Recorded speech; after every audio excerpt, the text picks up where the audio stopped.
This is Ashton Marcus, and I'm covering I Only Have Eyes for You, the life and lyrics of Al Dubin, playing at the Montalban Theater. Hi, my name is Ashton Marcus. I'm with KUCI 88.9 FM in Irvine, and I'm here with... I'm Jared Gertner. I'm a New York City guy. I moved to Los Angeles about a year and a half ago. I've been on Broadway a couple times in The Book of Mormon and the 25th Annual Putnam County Spelling Bee. Did an off-Broadway musical called Ordinary Days. And I've done a bunch of television guest stars, Supernatural, Marvel's Agent Carter, How I Met Your Mother, Ugly Betty, Good Wife, and this great web series called Submissions Only. I play Al Dubin, the title character. Al Dubin was a really interesting guy. He was insanely prolific. He wrote over 800 songs during his life, and which was cut short because he died pretty young. But everyone who knew him kind of loved him and had great things to say about how fun he was and how funny he was. But the people who knew him best knew that he had a lot of darkness and a lot of demons. And that was a tough thing for him to figure out because his work kept getting better and better while his life kept declining as he sort of fell victim to his own vices and addictions and darkness. I really love your performance. I really love this play too. Thank you so much. Originally getting into it, I thought, well, just reading the program and all that, and doing a little research on it, that would be kind of a nostalgic play, like Anything Goes. You'd have these old standards. You'd have great dancing. I always expected great dancing, and that's what we had. But I also thought the plot would be very shallow because it would be like in the old days where basically certain words you can't say, because of censorship. Basically, there would be like, boy meets girl, boy loses girl, boy gets girl at the end. And actually, all the way up until the War II plot, that's what I expected, until it started developing into a real dark character study of this man. And I really loved it from then on. I really got to know the guy.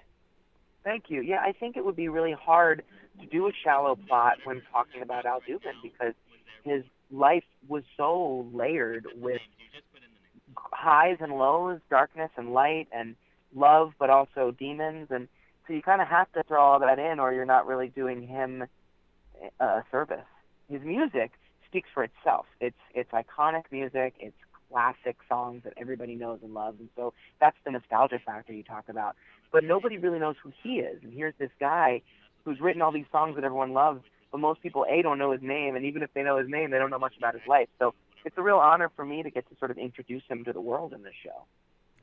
I'm curious about modern day show business. Do you have to make the same choices where, say, you get this great part, you're going to be on a national tour, and you're not going to see your family for a while? They could fly in and all that, but does that take a toll on your personal life? I mean, what are your thoughts on that?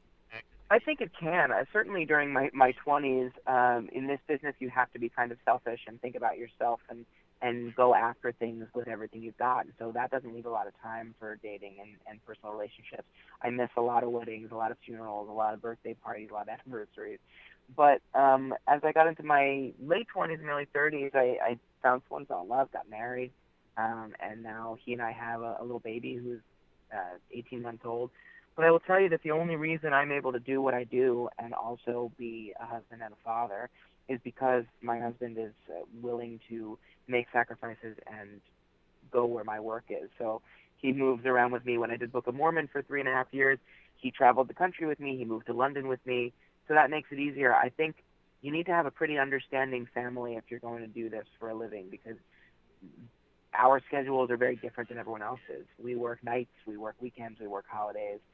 So it can be tricky. Because of this show, I didn't get to go home and spend Passover with my family, and that was a really difficult thing. But I'm very blessed to have people in my life who understand how important my work is, and they come out to visit, and I get out there when I can, and we make it work.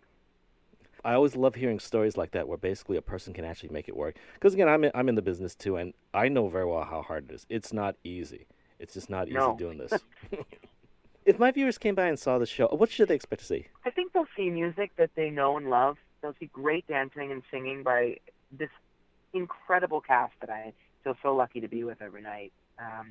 And what they might be surprised by is a bit of a touching story. It's sort of a very classic musical in the vein of And Anything Goes or 42nd Street or Guys and Dolls, these old musicals that people love.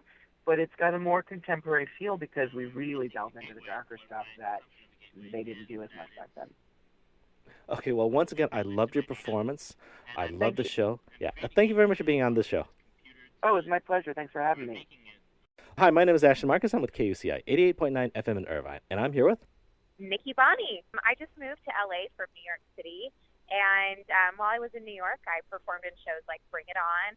I toured with the national tour of Wicked and also starred as Elle Woods on the national tour of Legally Blonde. I play Helen Dubin. The play is called I Only Have Eyes for You. So Helen Dubin is the wife of Al Dubin, and she's actually a former Broadway actress who in the early 1900s, who gives up a career to tend to her family.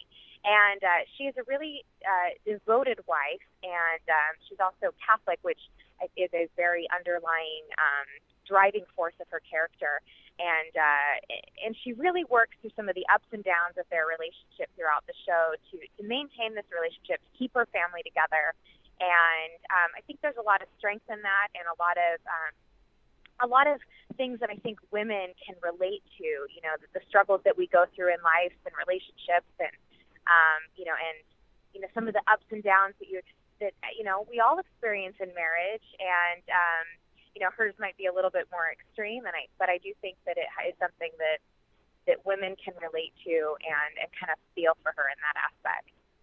When I saw this show, first reading program and also finding out little bit about Al Doom, I thought it would be kind of like a nostalgic show where it's basically kind of you have the standards that he had, but also it'd be like a very shallow plot because it would be like wartime. It'd be like boy meets girl, boy loses girl, boy gets girl at Yeah. the end. That's what I thought it would be. And actually, for the first few minutes when they were in the war scene, I kind of thought that, but afterwards it developed into an extremely strong plot where basically it was really powerful about a man with his struggles, chasing his dreams, and actually balancing his family life. Yeah, well, I mean, it is. Al Dubin's a very complicated person, and so it does add a complexity to the plot as well.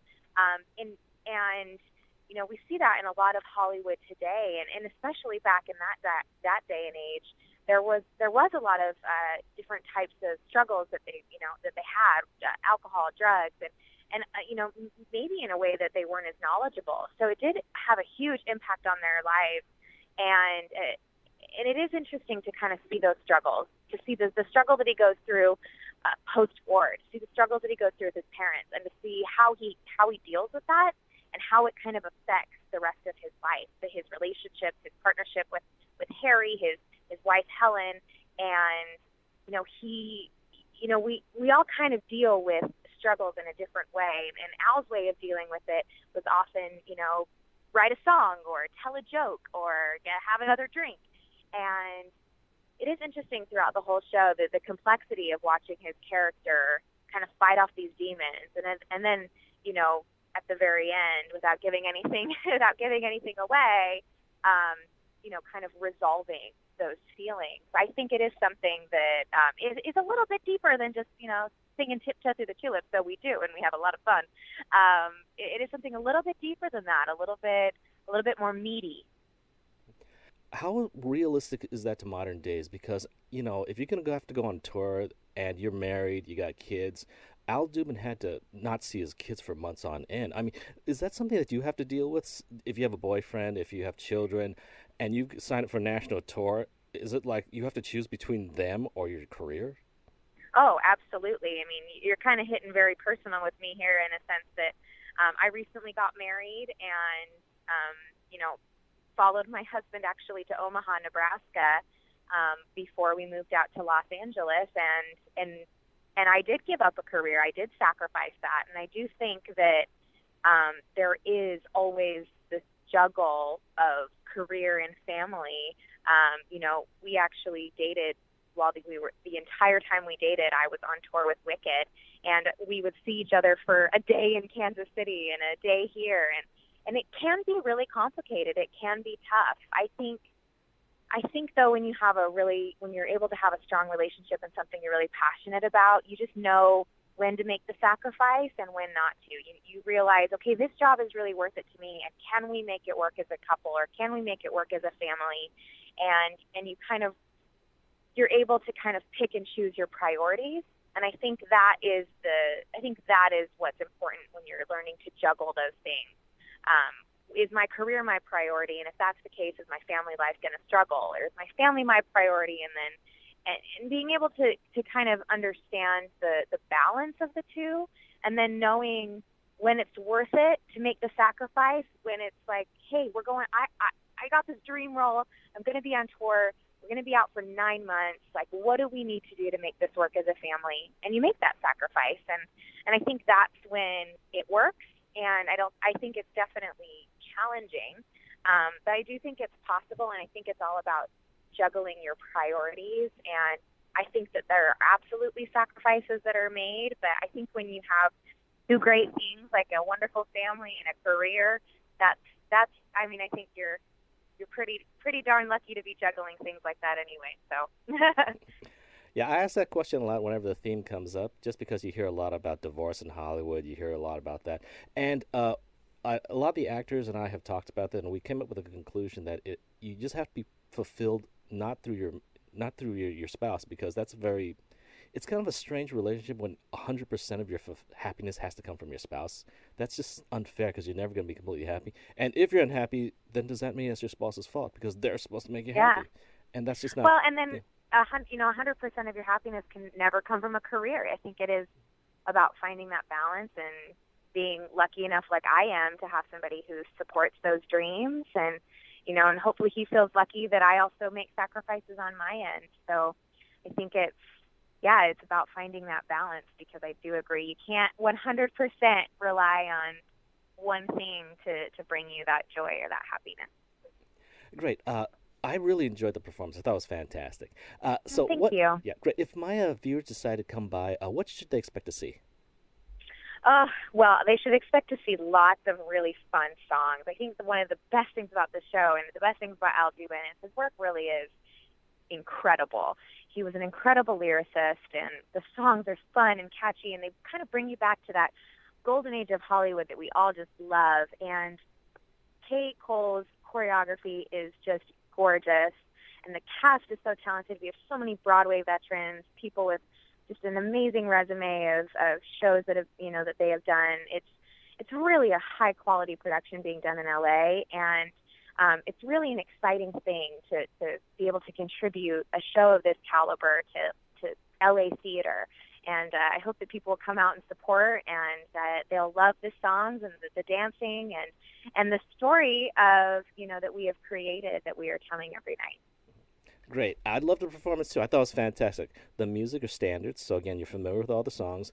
The storyline I thought was fantastic, because again, at the beginning I thought it was more of a it kind of lulled me into the nostalgia, but then it really got deep into the characters, and I thought that was fantastic. And again, the dance, like you mentioned, the dance was outstanding. Even before I thought the dance would be like nostalgic, and I've always loved this nostalgic dances, and it was fantastic. It was Broadway caliber. Yeah, it really is. I stand off on the wings every night watching those tap dancers, and I'm just like, whoa, they're amazing.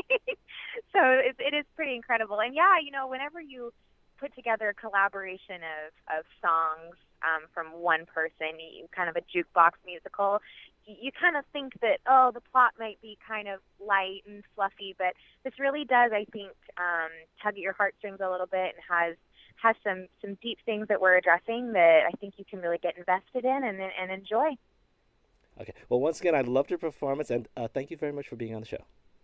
Of course. Well, thank you for having me. I Only Have Eyes for You, the life and lyrics of Al Dubin, will be playing at the Montalban Theater from May 10th to June 12th. For more information, go to www.themontalban.com.